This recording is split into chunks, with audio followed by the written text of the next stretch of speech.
Salut à tous et bienvenue dans cette formation intitulée Les bases du design. Vous avez été nombreux à réclamer sur Facebook que vous voudriez bien apprendre comment monter des logos, des bannières et consorts. Et bien sûr, la voici, elle est lancée. Dans cette formation, nous allons apprendre à maîtriser des logiciels tels que Affinity Design et Photoshop. Je vous invite sans tout tarder à liker cette vidéo et à vous abonner. Merci à ceux-là qui nous soutiennent. L'équipe 30D se sent davantage motivée à produire du contenu approprié pour vous. Nous restons à l'écoute pour toutes vos suggestions et motivations. Sans toutefois tarder, je vous invite à cliquer sur le lien qui est en dessous de la vidéo pour télécharger le logiciel intitulé Affinity Design. En suivant ce lien, vous allez tomber sur cette vue et vous scrollez jusqu'en bas. Vous cliquez sur le bouton Download 2. Le bouton Download 2 va vous rediriger sur cette page. Et pour télécharger, vous fermez toutes les notifications là. Et vous cliquez sur ce bouton Download. Là, va lancer le téléchargement. À la fin du téléchargement, vous allez obtenir un dossier compressé comme celui-ci. Vous double-cliquez dessus, vous ouvrez encore et vous cliquez sur Affinity Design pour décompresser et l'installer. Vous suivez toute la procédure. Moi, je l'ai déjà fait. Vous suivez toute la procédure d'installation.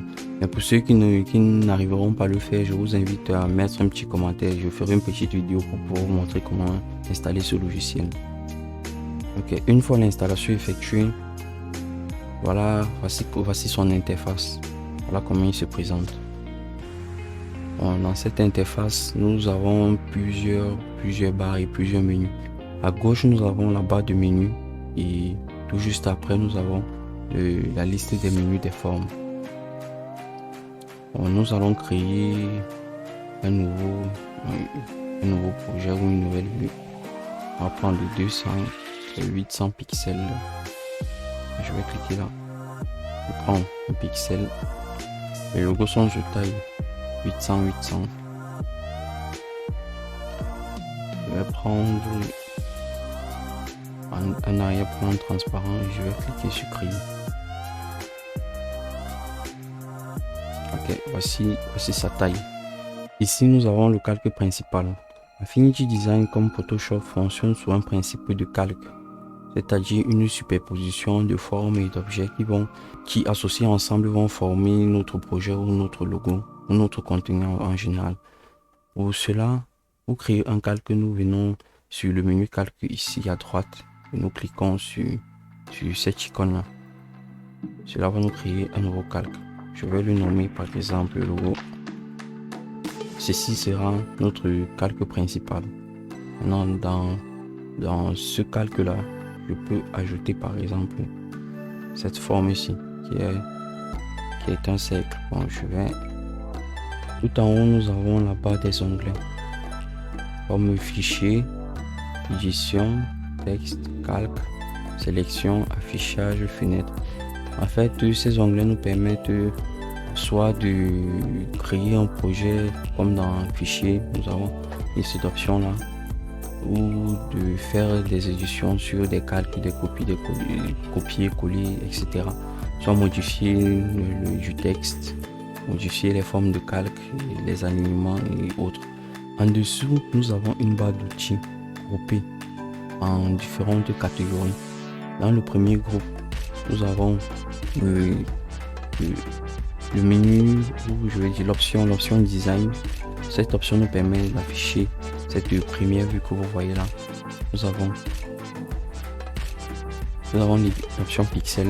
Cette option nous permet de donner un rendu pixelisé, c'est-à-dire de travailler beaucoup plus sur des pixels du genre copier par exemple une forme. Bref, nous allons le voir dans le TP.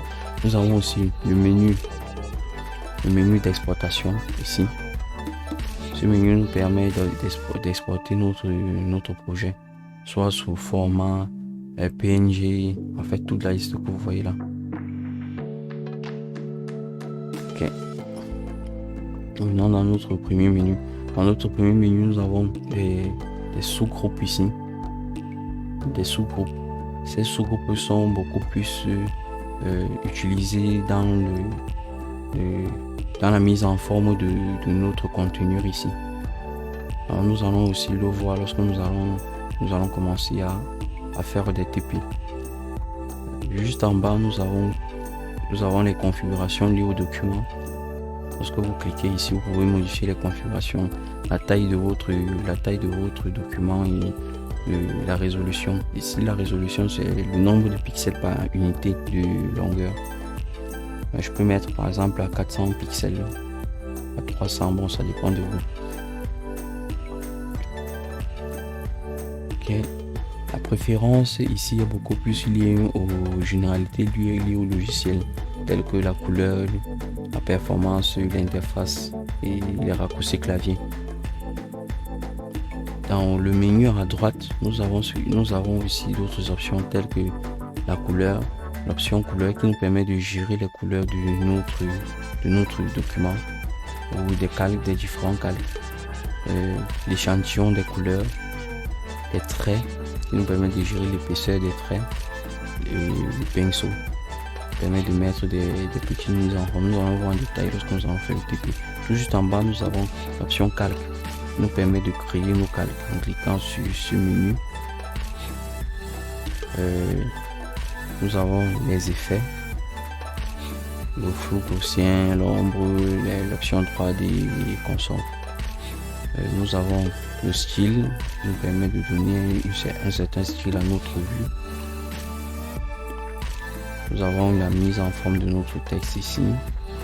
Nous avons le stock. Ici, le stock est beaucoup plus lié à l'ancien système de cloud en fait. Le cloud, c'est-à-dire un stockage en ligne d'images. Vous pouvez récupérer certaines images directement depuis en lançant votre recherche ici. Bon. En dessous, nous avons la transformation qui est une option qui nous permet d'avoir des paramètres tels que les coordonnées, la rotation, la taille d'un élément que nous avons mis dans notre document. Ici, nous avons l'historique qui nous liste l'historique de tout ce que nous avons fait. Un peu comme un mini guide quoi. Bon, nous avons aussi la navigation qui nous permet de zoomer ou de dézoomer. Ok, voici une vue d'ensemble du logiciel Affinity Design. Bon, je vous invite vraiment à télécharger ce logiciel, l'installer parce que nous allons l'utiliser les prochains TP. Parvenu au thème de cette vidéo qui était beaucoup plus axée sur la présentation du logiciel Affinity Design. Bon, nous avons vu quelques rôles des menus. Bon, nous avons présenté en général les menus utilisés dans ce logiciel. Je vous invite à liker cette vidéo, à partager. Sur ce, je vous remercie.